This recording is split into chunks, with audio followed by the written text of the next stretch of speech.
Hi everybody and welcome again to Campbell's Math Corner. Today we're going to continue looking at trigonometry bearings. In the last video we did basically an introduction to bearings, so for the persons who did not see that one, make sure that you watch that one. I'll leave a link in the description for that one. Now today what we're going to be doing is using trigonometric techniques to solve bearing problems. Now when I speak of trigonometric techniques, what I'm talking about are the different techniques that we use in trigonometry, such as Pythagoras Theorem, the Trig Ratios, Sine Rule, and the Cosine Rule. So that's what we're going to be using to solve bearings problems. Now the problems that we'll be looking at today will be taken from CXC past papers, because since majority of the students are, well, they're in preparation for the CSEC exams, whether it's January or that May-June exams. So the questions that we are going to be looking at today will be taken from past papers. Alright, so a few things to remember just before we go into it. A bearing is a way of defining direction as an angle measured from due north in a clockwise direction. So we always measure from due north and we always go in a clockwise direction. That's key thing that we should remember. Now, as I mentioned before, we need to also remember Pythagoras Theorem and what it says. Trig Ratios, the Sine Rule, and the Cosine Rule. These are key things that we will need in order to answer the question. So if we don't know these, ensure that we do a quick review on that. So the Pythagoras Theorem. Now we know that Pythagoras Theorem and Trig Ratios, well, we should know that these techniques only work with right angled triangle. So if the triangle is not a right angled triangle, don't bother think about these two techniques. Now with the Pythagoras Theorem, it states that the square of the hypotenuse is equal to the sum of the square of the other two sides. So if you notice here, we have side A and side B. So basically what it is saying is, if you should square side A and square side B and add them, it should be equal to the square of the side H, which is actually the hypotenuse. Now with the trig ratios, again, as we said, works only with right angle triangles. We can use them to find both sides as well as angles. Now the sine of an angle is equal to the opposite side over the hypotenuse. That's for sine. The cosine of an angle is equal to the adjacent side over the hypotenuse.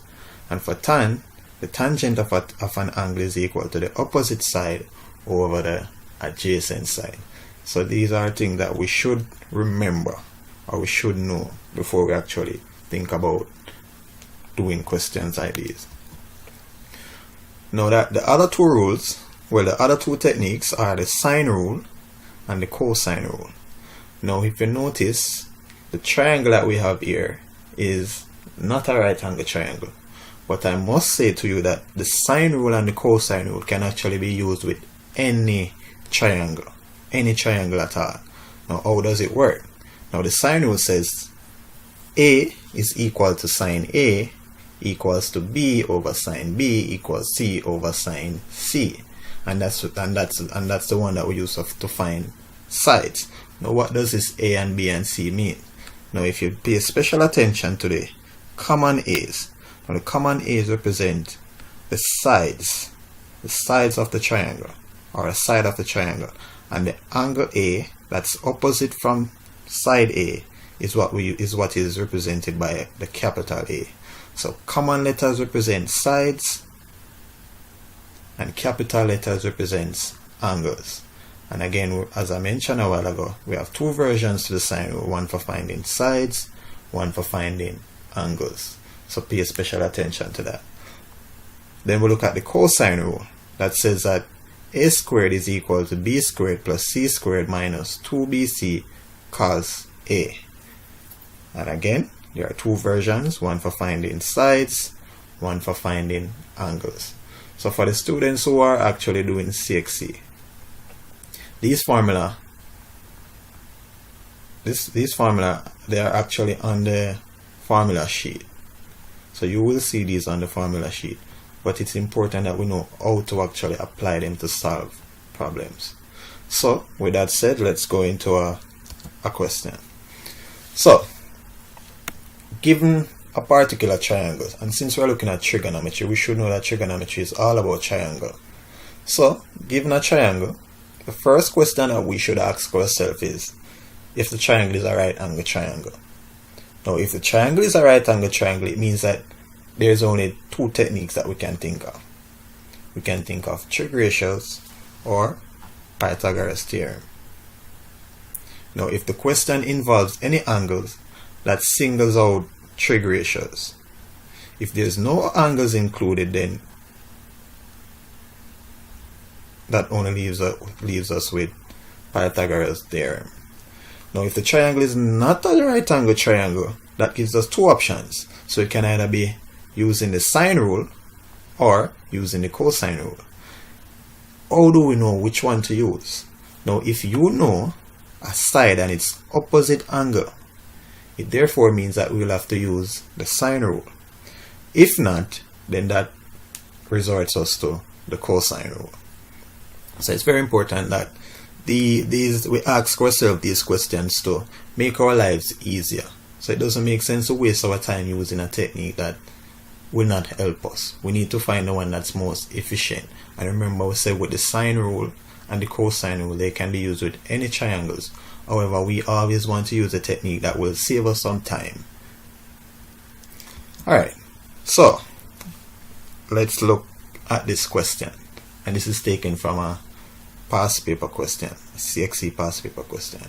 So it says, the diagram below, not drawn to scale, shows the route of an airplane flying from Port City, P, to Queenstown, Q, and then to Riversdale, R. The bearing of Q from P is 132 degrees, and the angle PQR is 56 degrees. Now, the first question asked is to calculate the value of x as shown in the diagram, and that's 2 marks. Now, this is a very easy 2 marks. Now, if you notice, these 3 angles that we have here from the north line, remember the north line is actually a straight line, and we know that angles on a straight line measures 180 degrees. It therefore means that if this section here is 48, this here is 56, then to find this part marked x, all we'll have to do is just add these 2 angles and subtract that from 180. So, doing that will result in 180 minus 56 plus 48, which is 76. So that's an easy 2 marks there. So x is equal to 76 degrees. Now, part 2 of the question says that the distance from Port City, P, to Queenstown, Q, is 220 kilometers, and the distance from Queenstown to Riversdale, R, is 360 kilometers. Calculate the distance RP. Now, given here, they are basically telling us that the distance from P to Q is 220 kilometers. So that 220 kilometers will be between P and Q.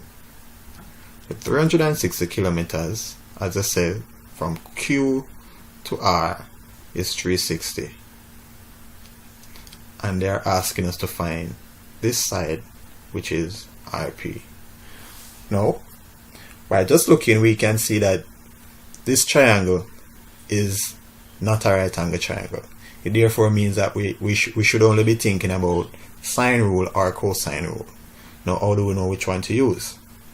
Do we know a side and its opposite angle? Well, we know this side PQ, but we don't know its opposite angle.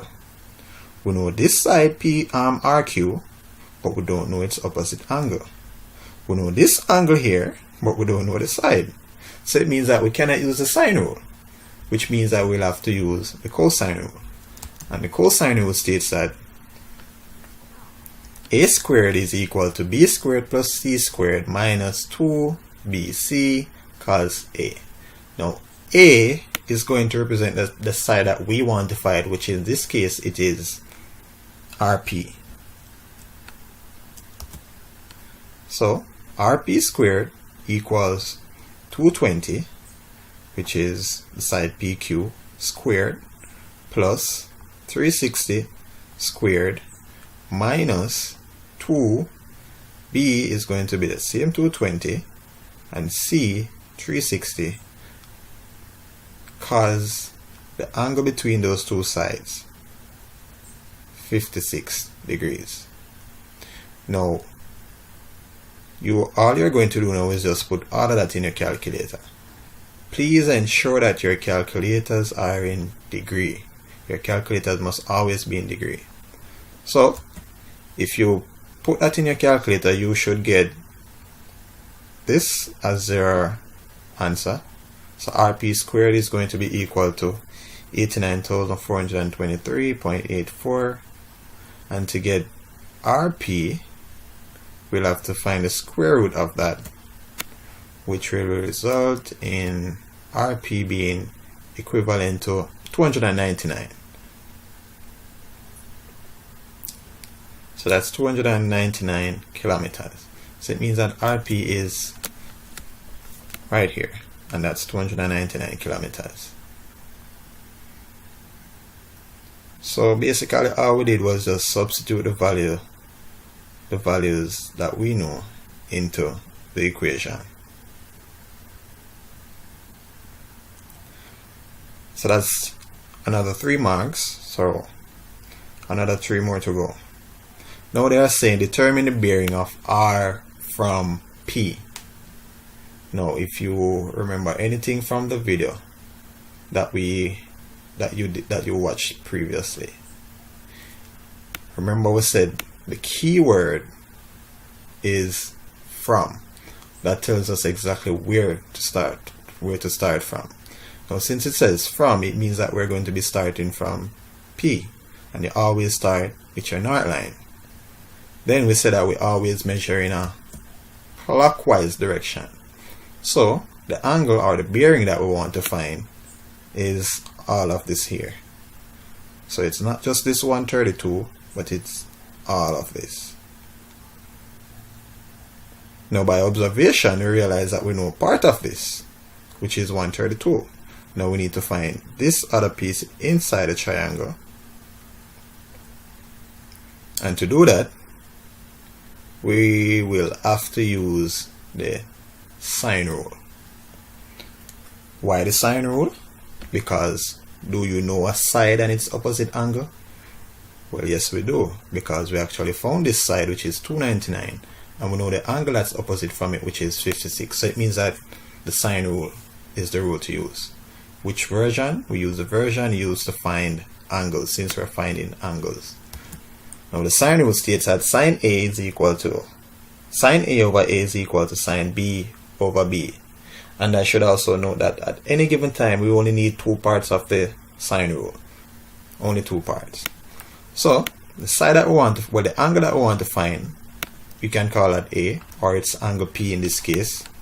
So sine P is going to be equal to, well, sine P over the side that's opposite from angle P is 360 equals sine 56 over the side that's opposite, which is 299.